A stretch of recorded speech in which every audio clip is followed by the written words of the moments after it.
They immediately, because he went on this tour to North Korea, because they still do tours there. They're very limited, right? Mhm. And so he gets there and he tears up his passport and he renounces his citizenship in the United States. What the fuck was the point? What was he trying to prove with this? How He, dumb he was? I don't, I've heard people say this before. I've heard like this guy, he does, people probably know him, he does like Maoist review or something, and he said, oh yeah, I want to be North Korean because everything that you think you know about North Korea is just lies spread by the capitalists. Wait, Maoist. What's his name? I think I might have heard of Maoist it. something. He's Is this he fat dude. YouTube? Yeah. Oh yeah. Yeah, and he I had know a who shirt. that He had a is. shirt, and it said, "I want to be North Korean." Yeah, that dude fucking used to sub my channel. Yeah. Is it Rebel News? I think it was Maoist Rebel News. That's him. That motherfucker used to sub my channel. Yeah, I like looked at his channel once. I was like, well, this guy's a lunatic. Yeah. And that was that. You know, I didn't block him or anything because I'm well not in Mintam, but yeah. But Yeah. anyway, yeah. So what did he do? So this guy, I forget. He had some reason to think that the government might be after him. It was completely unfounded. He was just paranoid. But he says, "Oh yeah, I want to be I want to live in North Korea." So he tears up his passport, and he. Now, this isn't the Rebel News guy. I'm just saying that this is.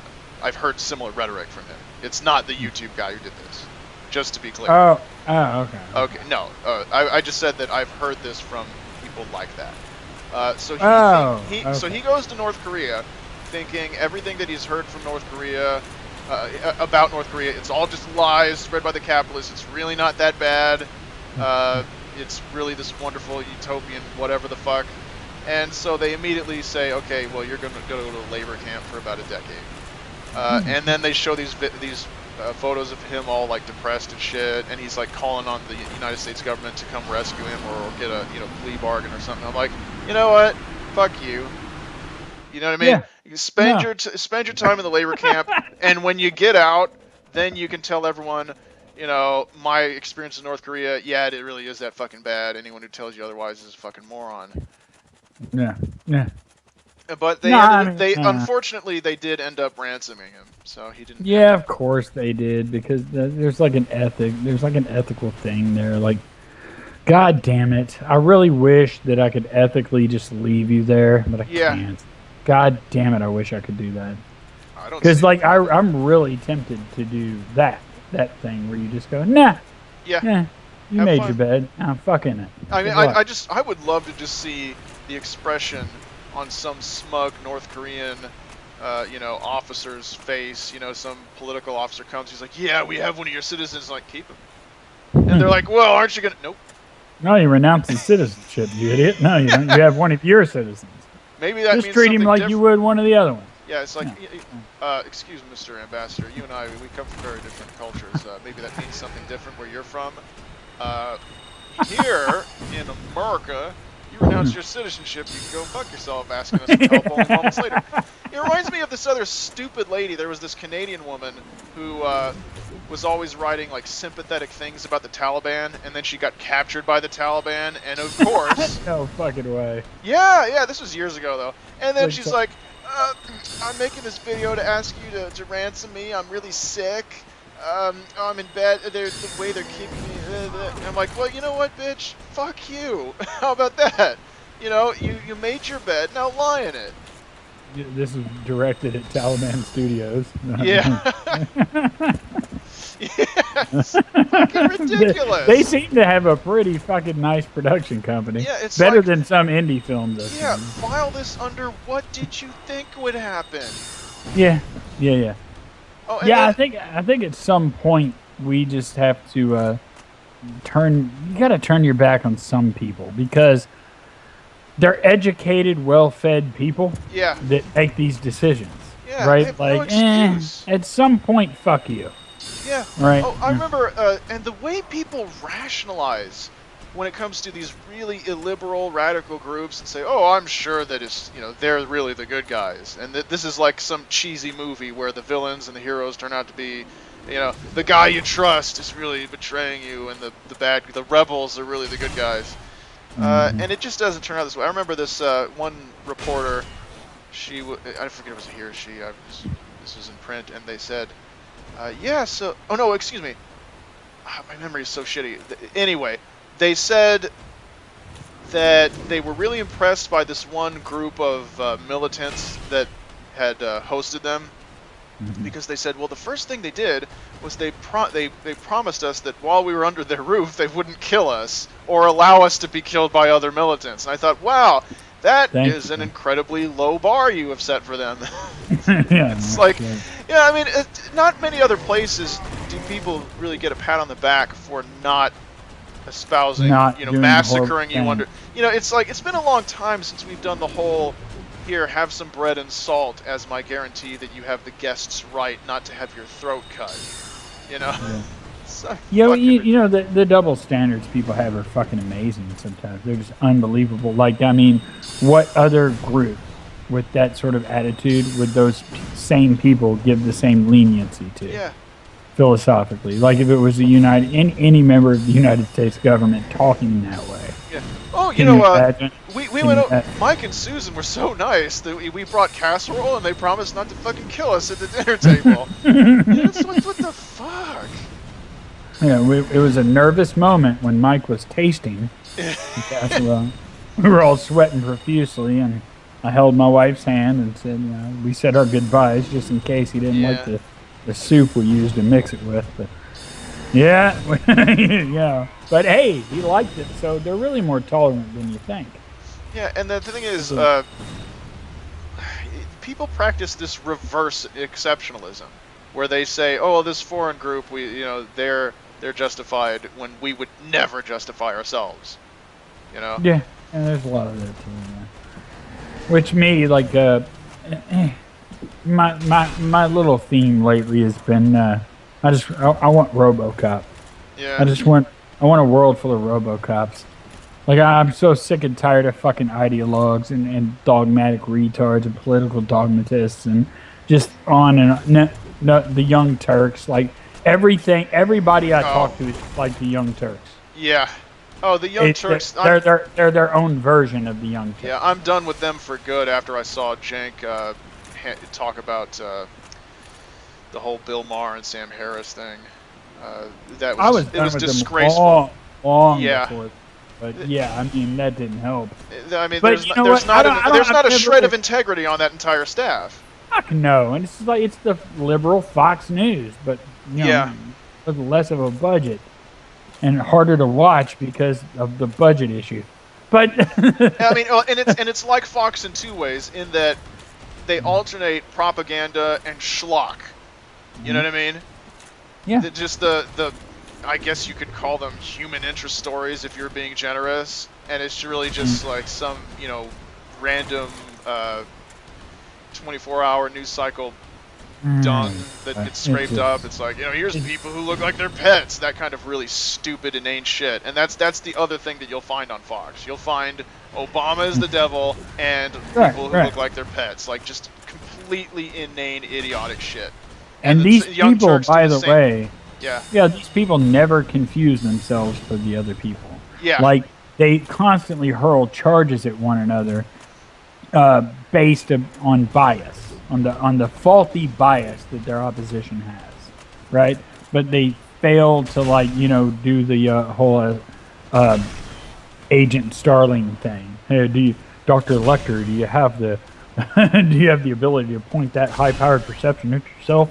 Right? There's none of that. There's none of that look in the mirror shit going on, and it's what was that from? Silence of the Lambs, where Jodie Foster's talking to what's his name? Hannibal. Yeah, Hannibal. Whoever played him, I can't remember his name. Anthony Hopkins. Because he's awesome. But yeah, he's like, won't you point that perception at yourself? You know what I mean? He he analyzes her perfectly, and then she's like, well, what about you? What about all your shit? What about all your baggage? Why don't you just use your ability on yourself? And then he gets pissed, right? Yeah. And that's what goes on. is just like all of these people fucking shitting on everybody else's bias, but they won't admit their own. Like, fuck you. Like, I'm so tired of talking to anybody. I just want RoboCop. Yeah. I just want dead or alive, you're coming with me. Yeah. Like one way or another, you're going to just think rationally for a change. Yeah, RoboCop doesn't care if he gets knee-jerk accusations of racism. No, and he doesn't give a fuck. He doesn't have a presupposition. He just has data. He just has data and a spike that comes out of his knuckles. That's all he has. Those are the two things I want all politicians armed with. Yeah. And the only thing they care about. Data and a spike that comes out of their knuckles. It's like, hey, here are the facts about what we can do to make things better. And then somebody will go, I don't think. And then the spike comes out and they go, and they shove it through his neck and go, we're going to need to vote again. And they say it in that weird cybernetic voice that RoboCop, we're going to need to vote again. Yeah. That's what I just want, a Congress full of RoboCop in a suit. Yeah. Actually, it would be better if it was just RoboCop and he had a clip-on tie strapped to one of the weird metal things that was poking out of his neck. He just had a clip-on tie hanging off of that. Yeah. And like they could just brand a D or an R on them to make people feel better, and then we could just do that. And that's my ideal Congress at this point. Oh yeah, I read somewhere that Congress has a 14% approval rate, and yet in the midterms they had a 95% re-election rate. Yeah. That's how fucking stupid people are. Yeah, I fucking love it. It's like, yeah, I hate those crooks in Congress, except for Gus. Gus is a good Christian man. Yeah. And that's the other part of this whole thing, like with the whole Islamophobe movement that's going on, that pisses me off is, let's rewind the clock. 3 years. Yeah. I was really pissed off at the fact that Christians in America and Catholics or whatever group were using the opportunity to, like, that Islam is like the shittiest religion on the planet at the moment. Yeah. But they were using that opportunity to, like, defend their own religion. Yeah. That fucking drives me insane. Yeah. They're like, yeah, everyone look at them. And I'm like, no, wait a minute. Fuck you.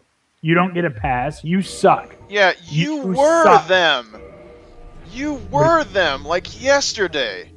What do you mean? No, I'm talking about to the Christians. Not you personally, not you, Sarah. Right, yeah. I was like, wait a second, what?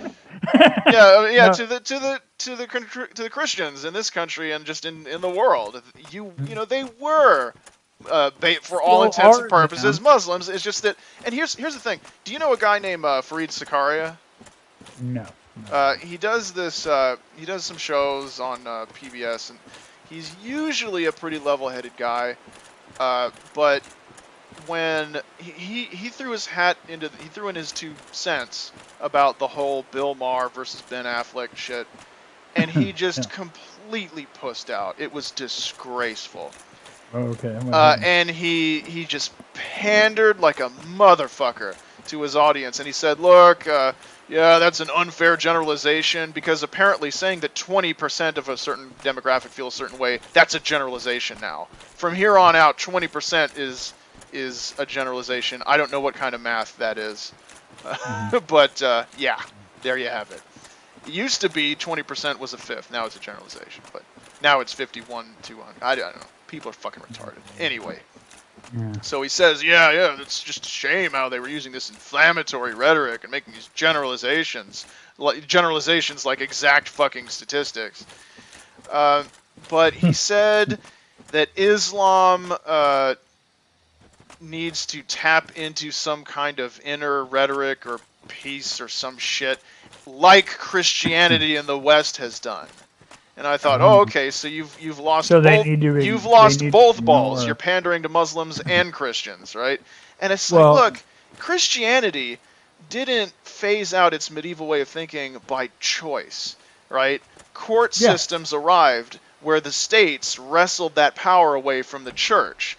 Right up until you had that, you had people being burned alive and having their innards ripped out for having unorthodox imaginary beliefs instead of orthodox imaginary beliefs. You know, right up until the foundation of the U.S., you had Catholics and Protestants butchering each other in an endless series of wars over whose particular spin on a bunch of imaginary horseshit was more accurate, which is ridiculous because neither of them have any means of actually demonstrating the accuracy of anything that they have ever said, right? Yep. But they were massacring and torturing and imprisoning people for this right up into the moment that they lost the ability to do so. That's like if someone is shooting up a fucking school and I tackle him and take his gun away and people think that he has turned a corner and is no longer a violent person because he's not shooting people anymore. It's just ridiculous.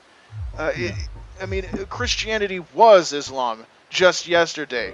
And the only way Islam is going to become like this new, you know, acoustic guitars and song about love version of Christianity, the only way you're going to see that is if there's the same trend in Muslim countries, and that is secular courts preventing religious authorities from doing whatever they want. And are we really headed in that direction? Of course not, because people are too busy staring nervously at the floor and saying, let's not talk about it, because it makes us, we're more worried about appearances than we are about human suffering. You know, we don't care how many people die. We care about what it looks like when we criticize them. And which, by the way, I'm entirely shocked that we've maintained any form of secular organized governance. Oh, yeah. I am entirely fucking shocked. Like, I mean, I honestly, if at a certain point, historically speaking, if I were alive, you could have asked me, is that possible? I would have said absolutely not. No way. No fucking way. I'm really, that's an impressive part of American governance. Yeah. Is that it's remained somewhat, now, of course not entirely, because you have, you know, dogmatists just always trying to insert themselves into political power, which happens constantly. But the laws that are written, like, there remains a battle brewing, right? There's a fight going on, and I'm shocked at that. Yeah. I'm very surprised that it's not completely overrun with the fucking religious zealots. Yeah. Like, I really am. It's amazing to me.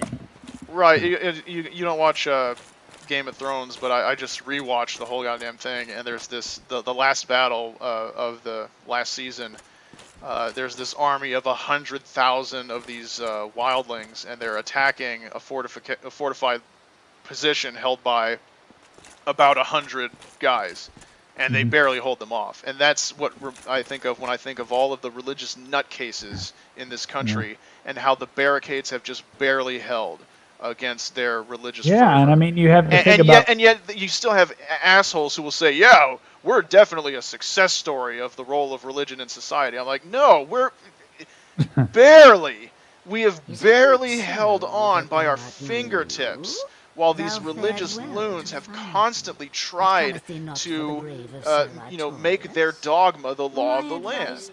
You know, it's just so crazy to hear people who are just so disconnected from reality that they say, yeah, this is how you do it right. This is the right way to integrate the role of religion in society. Like, no, it's not. The thing about it is, if religious people were more... I don't even know what the right adjective is. But not even religious people, but religious leaders, I guess. The people that really want to insert themselves into everybody else's shit are usually religious leaders, people in positions of power. Like, your average religious person doesn't give a fuck about the issues that their leaders give a fuck about, because their interest is power. The interest of your average Christian is not dying. Yeah. Like, just going to church and eating, right? And unfortunately, like, we're not allowed to criticize religious leaders without somehow simultaneously lumping in the entirety of the geographic congregation. It's a weird thing. It's like, no, we're not talking about... Even if they're of sects that hate each other. I can criticize one crazy Protestant, and they say, well, you're criticizing 2 billion people. And I'm like, well, that figure includes Catholics, so fuck off. Right. You know, you guys, you can't agree on anything. Right? And you guys were constantly massacring one another over whether a Protestant or Catholic sat on the throne of some goddamn, shit pile of a duchy breakaway country in the middle of, some cluster of, petty states created by Germanic princes, breaking away from the Holy Roman, whatever the fuck. You know what I mean? Like, endless wars of succession based on, you know, whose religion would have more political power in a region. We, the secularists, took away your ability to hurt each other, and now you're acting like you're old friends? Fuck off. Fuck right off.